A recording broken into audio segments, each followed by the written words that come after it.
தக்காளி குருமா செய்வது எப்படின்னு பார்க்கலாம் வாங்க. பாருங்கள், தேங்காய் ஒரு மூடி போட்டிருக்கேன். அதோட கூட பொட்டுக்கடலை போட்டிருக்கேங்க.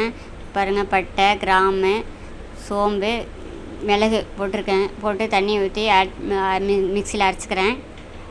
இப்போ பெரிய வெங்காயம் தாளிக்கிறதுக்கு சின்னதாக நறுக்கிட்டேன்.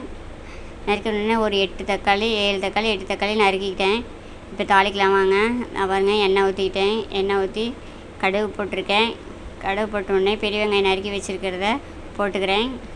போட்டோடனே நீங்கள் பச்சை மிளகாய் வேணும்னா போட்டுக்கலாம், வேண்டாம்னா சாம்பார் பொடியோடையே விட்டுறலாங்க. நான் பச்சை மிளகாய் எனக்கு வேணும்னு சொல்லி நான் போட்டுக்கிறேன். பச்சை மிளகாய் ஒரு 5-6 பச்சை மிளகாய் அறுக்கி போட்டிருக்கேங்க. அதோட கூட இஞ்சி பூண்டு நறுக்கி போட்டிருக்கேன்.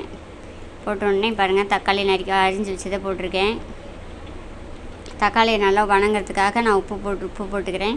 உப்பு நல்லா வணங்கிடுச்சுங்க. தக்காளி வணங்கிடுச்சு நல்லா நைஸாக. வணங்கினோடனே சாம்பார் பொடி நான் 2 ஸ்பூன் போட்டிருக்கேன்.